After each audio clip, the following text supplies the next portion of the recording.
Bonjour Marlon. Le jeu de rapidité.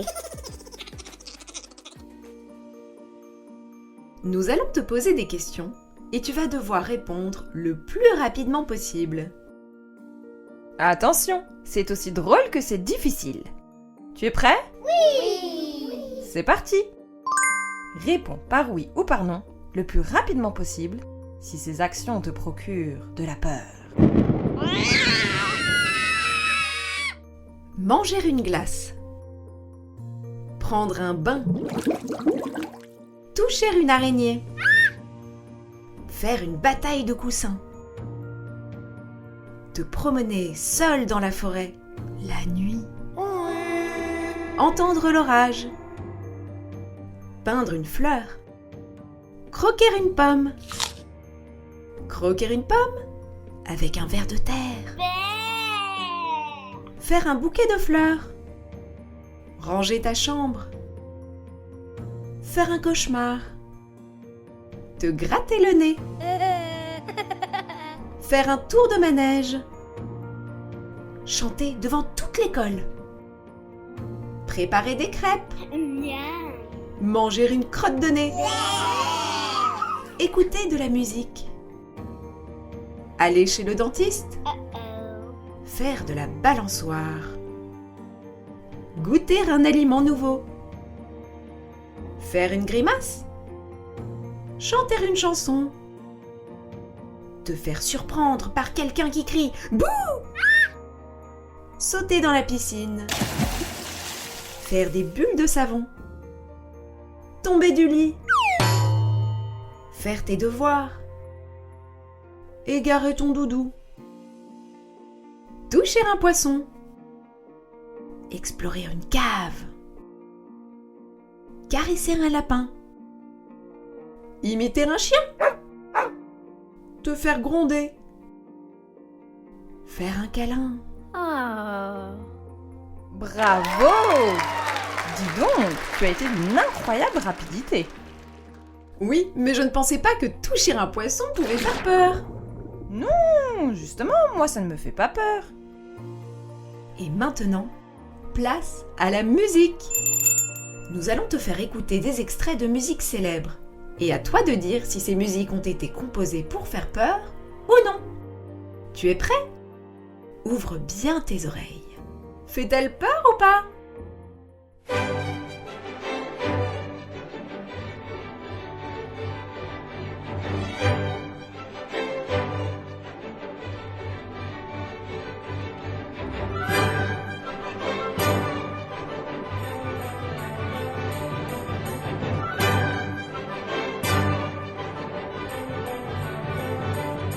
Alors, fait-elle peur ou pas? Eh non! Elle est plutôt joyeuse cette musique, tu ne trouves pas? C'est une musique extraite du célèbre ballet Casse-Noisette de Tchaïkovski. Elle représente une danse traditionnelle russe qui est rapide, rythmée et pleine d'énergie. Elle donne envie de faire des petits sauts, n'est-ce pas?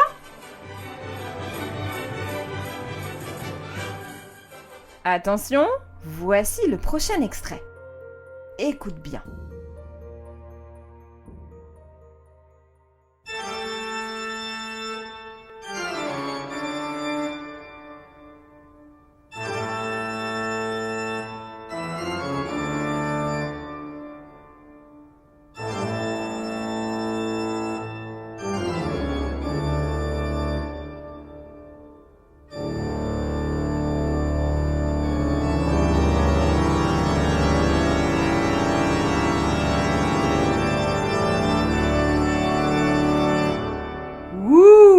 Alors, oui!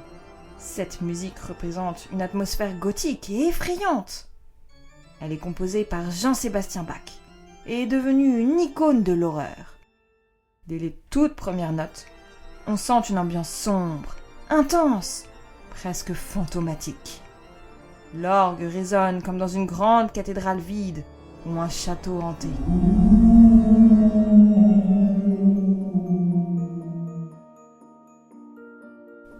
Encore une? Concentre-toi bien.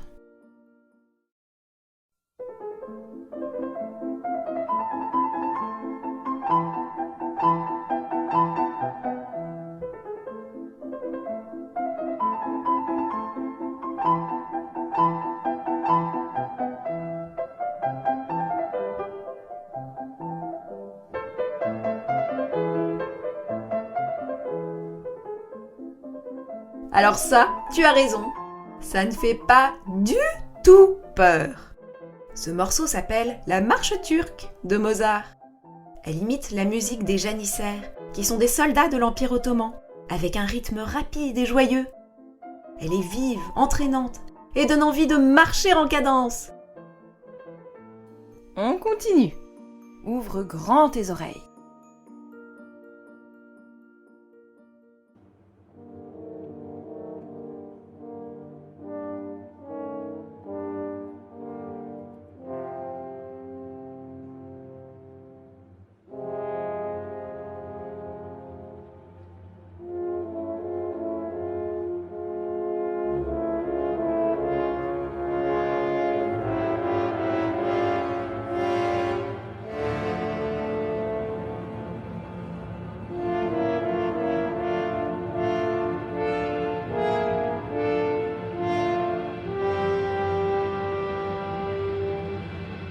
Ah, terrifiant, n'est-ce pas? Sais-tu à quoi correspondent ces notes? Ah, un loup. Cette musique est extraite d'un conte musical appelé Pierre et le loup de Prokofiev.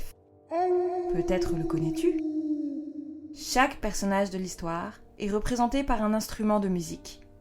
C'est un conte merveilleux et qui termine bien.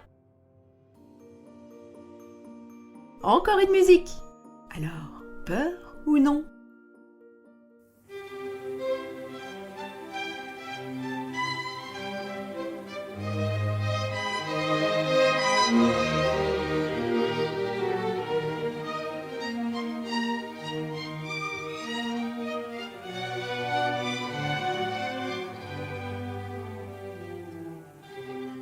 Alors? Eh bien non. Sais-tu pourquoi? Parce que cette musique est celle de Pierre du conte musical dont nous te parlions juste avant. On imagine bien un petit garçon gambader gaiement, non? Allez, encore un extrait.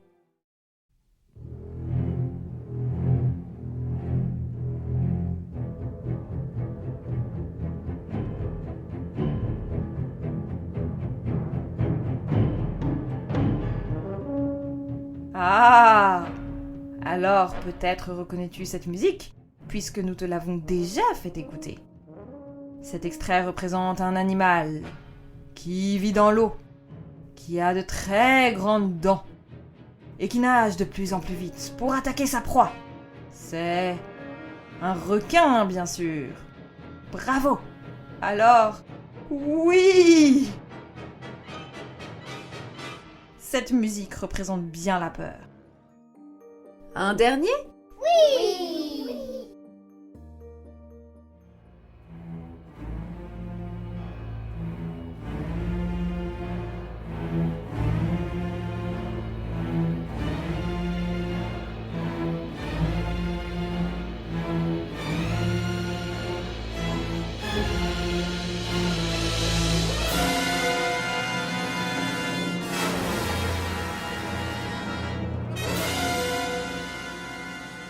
Ouh, je frissonne, pas toi? J'ai choisi cette musique car avec la précédente, nous étions déjà dans l'univers des dents. Des dents pointues. Cette fois-ci, ce n'est pas de requins qu'il s'agit. Oh non, non, non. Mais de vampires. Du plus célèbre d'entre eux, le comte Dracula. Cette musique ne donne absolument pas envie de le rencontrer. Bon, je pense que l'on a assez tremblé pour aujourd'hui. Qu'en dis-tu? Bravo pour ton oreille musicale. Et maintenant, pour détendre un peu l'ambiance, une blague de Marlowe, évidemment. Oui. Une blague de Marlowe. C'est parti!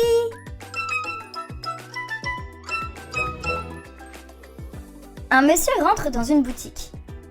Docteur, je crois que j'ai besoin de lunettes. Certainement, monsieur. Vous êtes entré chez le fromager.